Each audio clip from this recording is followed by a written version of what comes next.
Datangnya pesan dari utusan Holago kepada umat Islam merupakan pengumuman bahwa telah dideklarasikan sebuah perang. Pesan itu telah sampai kepada Saifuddin Qutuz, sang pahlawan yang hebat, dan umat Islam yang kuat dan teguh imannya tidak takut mati, dan tidak akan ada yang bisa menghalangi mereka, karena kekuatan mereka ada dalam iman mereka. Dengan membunuh para pembawa pesan, Qutuz telah membatalkan semua keinginan untuk berunding dengan bangsa Mongol. Hal ini juga mencegah tokoh-tokoh Mesir untuk berdamai dengan bangsa Mongol. Ini adalah deklarasi perang, mati-matian terhadap bangsa Mongol. Maka ini adalah bukti bahwa saat itu umat Islam tidak mau menyerah. Dampak dari apa yang dilakukan Mahmud Qutuz sangat parah bagi bangsa Mongol. Mereka tidak pernah menyangka bahwa mereka akan menerima respon seperti ini. Mereka sangat khawatir dengan pesan tersebut dan mereka pun kaget karena para utusan Mongol telah dibunuh. Mereka ingin memastikan seperti apa persiapan yang Qutuz lakukan. Apakah pasukan Mesir memiliki tentara dan peralatan yang cukup yang memungkinkan mereka untuk melawan pasukan Mongol? Atau apakah yang dia lakukan hanya sebatas bermodalkan keberanian yang bodoh? Mereka kemudian memanggil Nasir Yusuf setelah mereka menangkapnya di Gaza. Mereka bertanya kepadanya tentang keadaan Mesir. An-Nasir Yusuf menjawab bahwa Mesir berada dalam genggaman kekuasaan para budak. Beberapa budak naik tahta dan merebut kekuasaan dan situasinya tidak stabil sama sekali. Tapi An-Nasir Yusuf tidak tahu apa-apa, sedangkan Sultan Al-Muzaffar Saifuddin Qutuz telah menyiapkan 50.000 prajurit untuk melawan bangsa Mongol. Setelah mendengar penjelasan Nasir Yusuf, bangsa Mongol merasa aman dan bersiap untuk menyerang tanah Mesir. Di tengah-tengah keadaan ini, cobaan datang sebagai pemberian dari Tuhan. Kaisar bangsa Mongol wafat. Karena sang kaisar adalah kakak laki-laki Holago Khan, maka Holago terpaksa kembali ke ibu kota Mongol di Karakum untuk berpartisipasi dalam pemilihan Khan yang baru. Dia meninggalkan sekelompok tentara yang kuat dengan komandannya Ketboga. Beberapa sumber mengatakan bahwa pasukan Mongol yang dipersiapkan untuk menyerang Mesir ini berjumlah kurang lebih 20.000 prajurit. Karena Holago Khan kembali ke Mongol bersama dengan 200.000 prajurit. Setelah sebelumnya tentara Mongol yang berkemah di Syam jumlahnya mencapai 1/4 juta prajurit atau 250.000 prajurit. Jumlah ini turun menjadi 20.000 prajurit dan 10.000-an prajurit tersebar di kota-kota yang mereka duduki. Dan ketika berita itu sampai kepada Saifuddin Qutuz, dia menyadari bahwa ini adalah kesempatan yang tidak boleh disia-siakan. Tetapi ada sedikit masalah dengan penyusunan strategi. Dikarenakan bangsa Mongol mengendalikan semua pasukannya dari Syam, Qutuz harus bergerak mencari jalan yang aman karena pertempuran ini akan sangat menentukan. Dan agar pasukannya tidak saling berpencar demi keamanan, maka pasukan Mesir memutuskan untuk melewati satu jalan yang berada di wilayah tentara Salib. Dan tentara Salib saat itu masih menguasai wilayah pantai utara Syam. Sebenarnya tentara Salib sudah bersekutu dengan bangsa Mongol, tapi bangsa Mongol tidak menganggap tentara Salib sebagai sekutu. Baginya mereka tidak pantas untuk dijadikan sekutu. Bahkan bangsa Mongol menjajah Sidon yang diperintah oleh tentara Salib. Mereka membunuh semua penduduknya dan menjarah kota tersebut. Tentara Salib menyadari bahwa bangsa Mongol tidak akan pernah dapat dipercaya. Maka ketika Qutuz meminta ke tentara Salib untuk mengizinkan mereka melintasi tanah mereka, mereka langsung mengiyakannya. Bahkan mereka menawarkan kepada Qutuz dukungan dan bantuan dalam pertempuran melawan Mongol. Tapi Qutuz menolaknya dan mengucapkan terima kasih.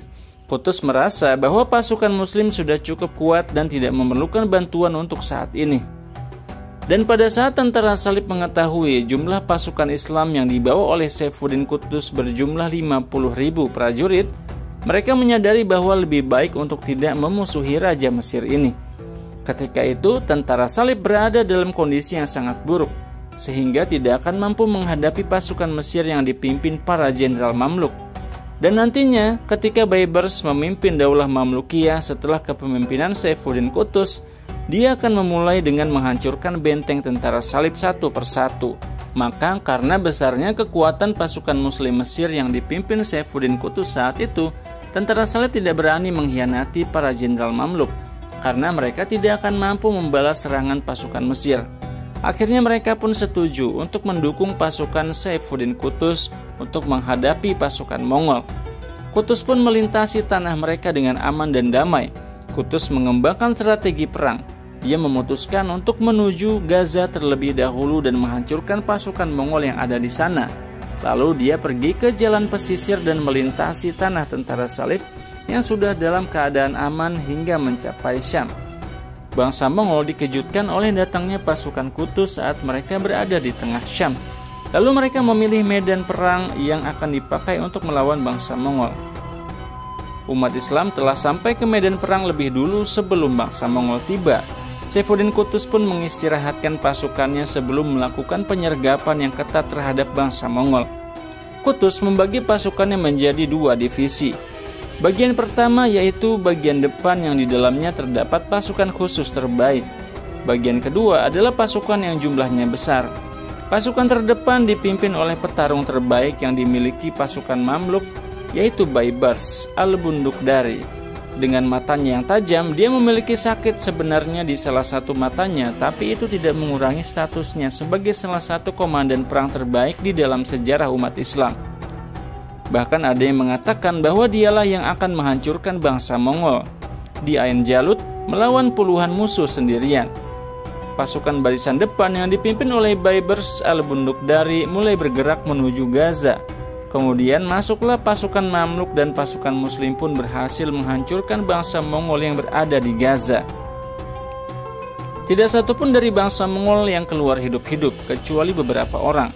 Mereka melarikan diri ke markas utama bangsa Mongol di Baalbek, dan mereka memberitahu komandan Mongol yaitu Ketboga tentang apa yang telah terjadi. Dan ketika ditanya berapa jumlah pasukan Mamluk di Gaza, mereka menjawab hanya beberapa ribu.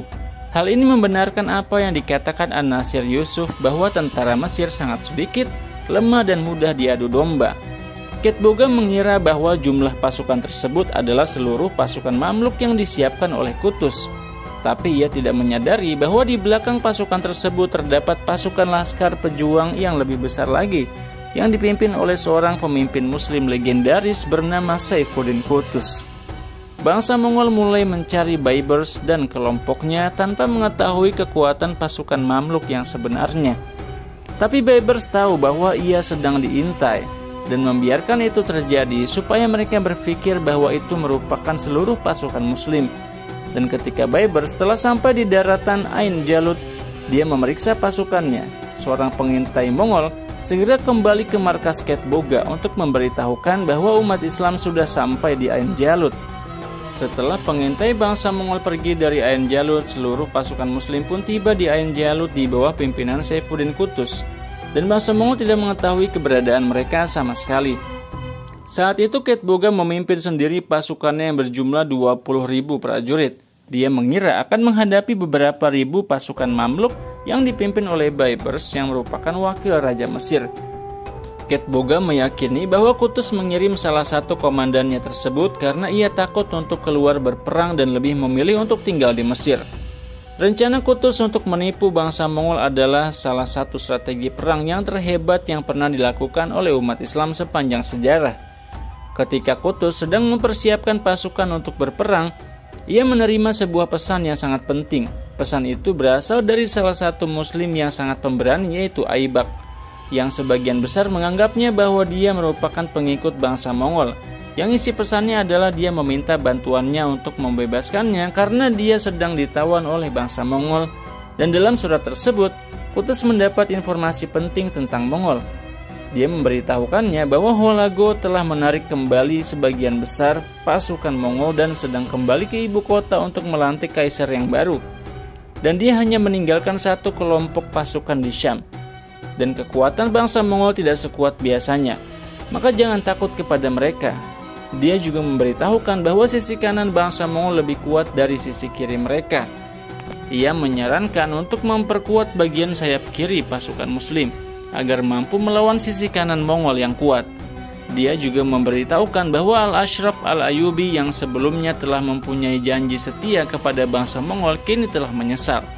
Dan selama pertempuran dengan kaum muslimin, pasukan Al-Ashraf yang telah dikalahkan akan menyusup ke dalam barisan bangsa Mongol melalui sebuah celah ke dalam barisan tentara Mongol untuk melemahkan mereka. Dan Qutuz membuat rencana yang cocok untuk diterapkan di Ain Jalut sesuai dengan keadaan dan berita yang telah sampai kepadanya. Ain Jalut terdiri dari dataran yang luas, dikelilingi oleh perbukitan di berbagai sisi kecuali sisi utara yang terbuka. Itu merupakan pintu gerbang menuju ke daratan Ain Jalut. Qutuz menempatkan seluruh pasukan Mamluk di bagian perbukitan yang berada di sekeliling lembah Ain Jalut. Pasukan yang bersembunyi ini adalah pasukan yang keberadaannya tidak diketahui oleh bangsa Mongol. Sementara itu Qutuz menempatkan pasukan Baibars di gerbang daratan dari sisi utara. Kaum Muslim menunggu kedatangan bangsa Mongol di sana. Itulah rencananya. Baibars akan menghadapi tentara Mongol dari depan, kemudian dia akan mundur dan melarikan diri menuju ke belakang sehingga bangsa Mongol semakin bernafsu untuk memusnahkan mereka di sana di daratan yang tertutup. Pada saat itu muncullah tentara Muslim yang bersembunyi di balik bukit sehingga pasukan Mughal atau pasukan Mongol dikepung di dalam dataran Ain Jalut. Setelah pasukan Mongol berhasil dikepung, pasukan Muslim akan menghancurkan mereka sampai sehabis-habisnya. Malam tanggal 24 Ramadan 658 Hijriah, Saifuddin Qutuz bermalam bersama seluruh tentara Muslim. Mereka mendirikan sholat malam dan berdoa dengan khusyuk. Mereka berdoa kepada Allah yang Maha Esa untuk membantu mereka dalam melawan orang-orang kafir. Dan itulah hari yang telah dijanjikan. Pada tanggal 25 Ramadan, Baibars berdiri bersama pasukannya menunggu kedatangan Mongol. Gerombolan Mongol datang di bawah kepemimpinan Ketboga. Ketika pemimpin dari bangsa Mongol melihat sedikitnya jumlah pasukan Muslim yang berada di bawah komando Ruknuddin Baibars, bangsa Mongol mengira itu adalah keseluruhan dari jumlah pasukan Muslim. Dan Ketboga tidak menyusun strategi perang sedikit pun. Bahkan ia langsung memerintahkan pasukannya untuk menyerang mereka, dan disinilah pertempuran yang hebat dimulai. Salah satu pertempuran terpenting dalam sejarah umat Muslim dan seluruh umat manusia, yang di dalamnya terdapat harapan bagi umat Muslim untuk memenangkan peperangan dan menghentikan penjajahan dan penindasan bangsa Mongol di atas muka bumi. Ketboga menyerang pertahanan para prajurit Muslim yang dipimpin oleh Baibars. Kuatnya barisan depan pasukan Muslim ternyata mampu menghentikan serangan Mongol. Bahkan mereka berhasil melumpuhkan bangsa Mongol karena para prajurit Mamluk bergerak dengan sangat cepat dan lihai, dan kecepatannya tidak tertandingi oleh prajurit lain. Ini adalah kekalahan pertama yang dirasakan oleh bangsa Mongol. Bangsa Mongol sebelumnya sangat terkenal karena prajurit mereka adalah yang tercepat di dunia.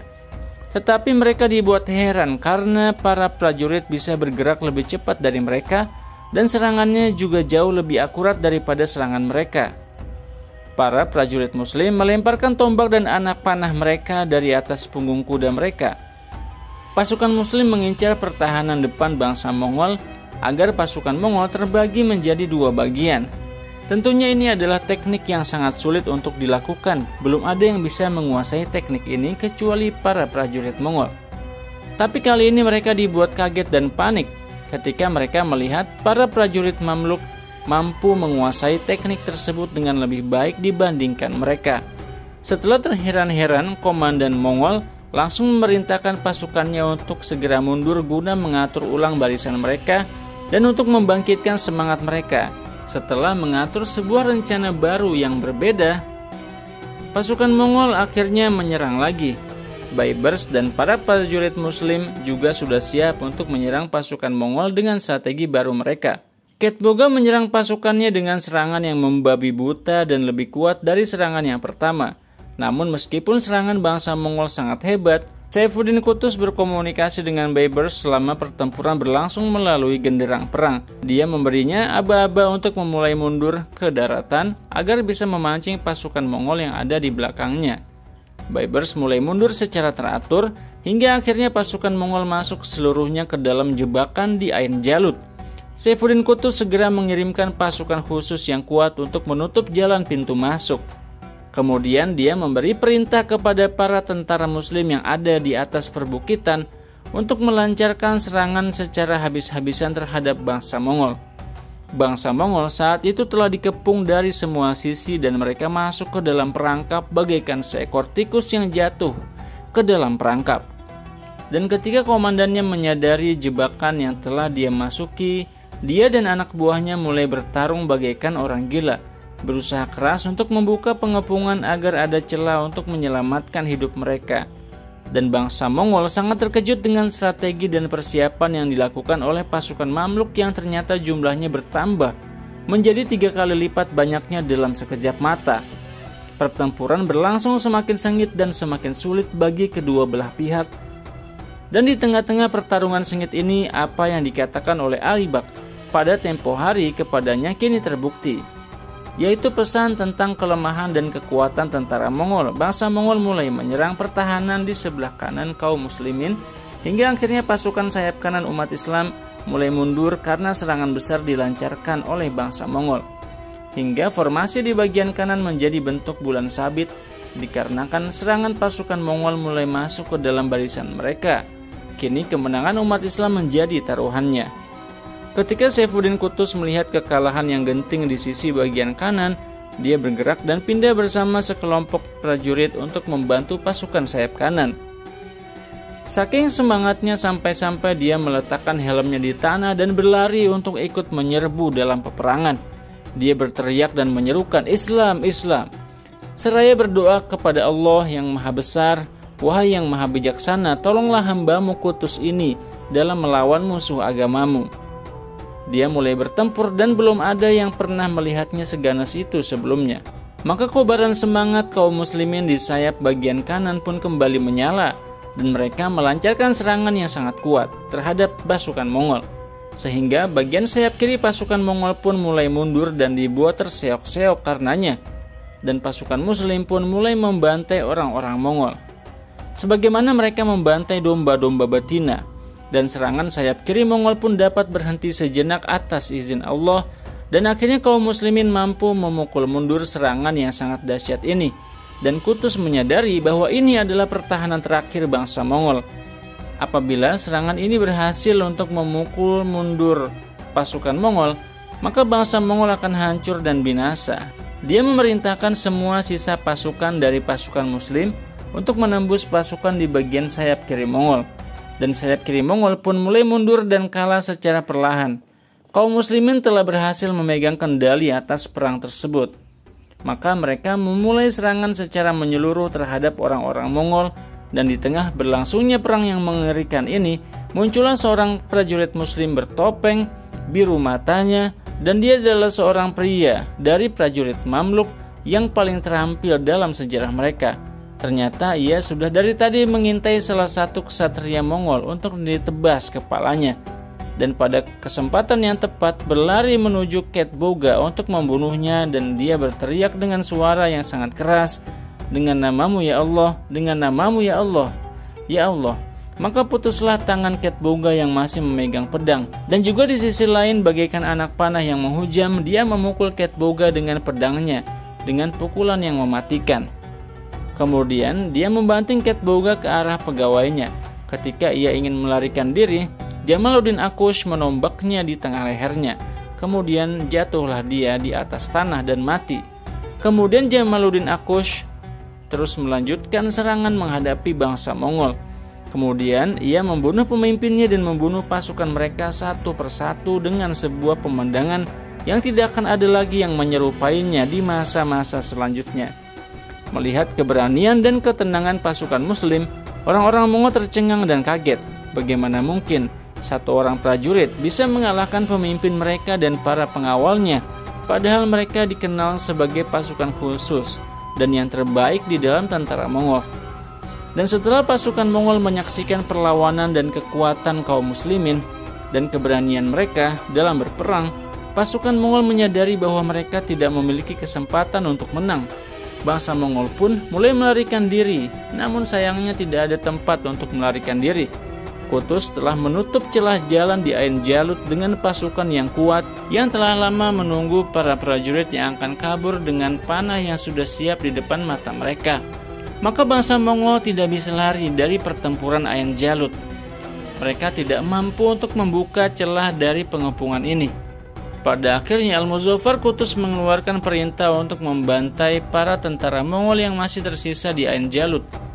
Maka kaum muslimin pun mulai membantai dan menebas leher mereka satu persatu. Mereka semua binasa dan Ain Jalut berlumuran darah dengan darah yang beraroma busuk. Qutuz tahu bahwa bangsa Mongol tidak mengerti bahasa apapun kecuali satu bahasa, yaitu peperangan dan pertumpahan darah. Maka dia berbicara kepada mereka dengan bahasa itu. Dia membantai semua prajurit mereka di daratan Ain Jalut. Dan pembantaian pasukan Mongol di Ain Jalut memberikan pengaruh yang sangat besar ketika Baibars mengirim pasukannya yang kuat untuk menyelamatkan kota Syam dari tangan bangsa Mongol. Dan ketika bangsa Mongol melihat bendera Mamluk dari kejauhan, mereka segera melarikan diri ketakutan. Mereka sadar bahwa apabila prajurit Mamluk menangkapmu, dia akan langsung membunuhmu. Pertempuran Ain Jalut berakhir dengan kemenangan telak bagi umat Islam dan kekalahan yang telak bagi bangsa Mongol. Padahal bangsa Mongol belum pernah dikalahkan sejak awal kerajaan mereka berdiri hingga hari peperangan di Ain Jalut. Itu merupakan kekalahan yang belum pernah terjadi sebelumnya. Kemudian Qutuz mengirim suratnya ke semua kota di Syam. Dia memberitahu mereka tentang kemenangannya atas tentara Mongol. Dan kaum muslimin yang sedang ditawan oleh bangsa Mongol pun mengetahui tentang kemenangan Mamluk dan penghancuran pasukan Mongol. Mereka pun bangkit dan tumbuhlah semangat di dalam setelah Allah mempermalukan mereka di Ain Jalut. Semua kaum muslimin yang ada di kota Syam pun melakukan perlawanan besar-besaran dikarenakan keberanian yang muncul dari diri kaum muslimin. Mereka menyerang para penjaga Mongol dan membunuh mereka. Dan ketika Baibars sedang ingin menemui orang-orang muslim yang ditawan di kota untuk membebaskannya, dia tidak menemukan seorang pun yang tersisa dari bangsa Mongol. Dalam beberapa minggu, dia dapat memulihkan keadaan di semua kota muslim di Syam. Bangsa Mongol yang masih hidup melarikan diri dengan panik menuju tanah Irak. Kini Syam kembali bersatu dengan Mesir. Islam telah kembali dengan perisai dan pedangnya, membantai musuh-musuh Islam, dan kini kaum muslimin memiliki benteng yang sangat kuat yang disebut dengan kerajaan Mamluk atau Daulah Mamlukiyah di Syam dan Mesir. Betapa pentingnya pertempuran Ain Jalut. Lembah Ain Jalut menjadi saksi hidup bagi semua bangsa Arab dan Eropa. Peristiwa Ain Jalut merupakan salah satu pertempuran terpenting dalam sejarah umat manusia, karena dengannya berhentilah serangan bangsa Mongol yang brutal dan buas yang berencana untuk menghabisi seluruh peradaban manusia. Karena dia tidak hanya akan berhenti di Mesir atau Maroko atau Spanyol, namun mereka akan menghancurkan semua orang termasuk Eropa, hingga mereka dapat melanjutkan perjalanan mereka untuk memusnahkan seluruh dunia. Mesir adalah benteng pertahanan bagi semua ilmu pengetahuan dan sisa peradaban umat manusia kala itu. Itulah hikmah yang dapat dipetik dari Ain Jalut. Pertempuran ini merupakan salah satu kontribusi umat Islam bagi peradaban umat manusia. Dan dengan perantara kemenangan umat Islam di Ain Jalut, bangsa Mongol yang tadinya kafir akhirnya sebagian mulai menerima Islam. Mungkin Anda berpikir bahwa ini tidak masuk akal, karena umat Islam telah berkali-kali dikalahkan oleh orang-orang Mongol, dan dalam sebuah pertempuran yang kalah harus mengikuti agama yang menang. Tapi Islam adalah agama yang benar, yang Allah berikan kepada sebagian dari umat manusia di dunia. Dan orang yang mentaati perintahnya tidak akan memihak kecuali kepada kebenaran. Dan Allah pasti akan membimbing para pengikut agama Islam dan tiada daya melainkan dari Allah. Inilah yang terjadi dengan bangsa Mongol setelah mereka ditebas di Syam, tepatnya di Ain Jalut. Mereka tidak bisa maju ke barat lagi selama lebih dari 50 tahun, hingga kemudian umat Islam menebas leher mereka lagi di utara, di perbatasan Laut Kaspia dan Persia Utara melalui kerajaan Qafjak. Mereka adalah orang-orang Mongol yang masuk Islam yang dipimpin oleh Barkha Khan yang merupakan sepupu Hulagu, namun ia masuk Islam. Dan orang Mongol di Persia juga terkepung dari barat oleh negara muslim yang kuat, dan dari utara dari negara muslim yang kuat dari Daulah Qafjak. Mereka dikepung oleh kaum muslimin dari segala sisi. Karena blokade yang parah ini, mereka berhenti melakukan penaklukan. Mereka melindungi tanah mereka yang tersisa di Persia dan Khurasan, dan sebelumnya bangsa Mongol tidak pernah mau berkomunikasi dengan orang-orang yang ada di bawah kekuasaan mereka. Mereka biasanya datang ke negeri dan menempatinya dan membunuh penghuninya. Kemudian mereka berangkat ke negeri lain. Mereka menempatinya dan membunuh penduduknya, dan dengan cara inilah mereka mendapatkan kekuasaan yang luas tanpa adanya komunikasi dengan warga dari negeri-negeri tersebut.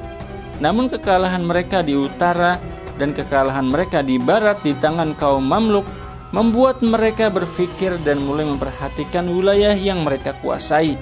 Mereka mulai lebih banyak berkomunikasi dengan umat Islam, dan mereka mulai menyadari betapa agung dan indahnya agama Islam itu. Keajaiban pun terjadi. Putra dari Hulagu Khan masuk Islam. Dia menyebut dirinya Ahmad Tekuder, raja muslim pertama dari bangsa Mongol di Persia. Tentu saja konflik antara Ahmad Tekuder dan suku Zahabiyah dan Mamluk tidak berhenti, tapi tetap saja ada konflik. Tetapi konflik itu hanya dalam beberapa hal, antara lain dalam perbatasan wilayah, kedaulatan, dan lain sebagainya. Tapi itu sudah menjadi konflik rutin di perbatasan dan negara. Ini bukan lagi perjuangan untuk mempertahankan hidup dan pemusnahan atau pembunuhan sebagian besar populasi seperti di masa-masa sebelumnya. Ain Jalut secara tidak langsung menyebabkan keislaman bangsa Mongol di Persia. Kemudian Islam berkembang di semua negeri-negeri bangsa Mongol, termasuk orang-orang Mongol di utara. Dan orang-orang Mongol Muslim kemudian mendirikan Daulah Ghaznawiyah di wilayah Persia, dan selanjutnya mereka menyebarkan Islam ke India, dan mereka membangun peradaban besar di India. Orang-orang Mongol yang sebelumnya memenuhi dunia dengan kekerasan, pembunuhan, dan pembantaian, akhirnya masuk Islam dan menjadi orang-orang Muslim yang beriman teguh, dan mereka pun ikut menyebarkan Islam. Segala puji bagi Allah atas nikmat Islam, dan rahmat Allah selalu menyelimuti umat Islam. Dan semoga rahmat Allah Subhanahu wa Ta'ala tercurahkan atas Saifuddin Mahmud Qutuz dan seluruh pasukan Muslim yang bersamanya di Ain Jalut.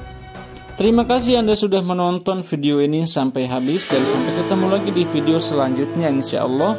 Saya Muhammad Izdian Muttaqin. Wassalamualaikum warahmatullahi wabarakatuh.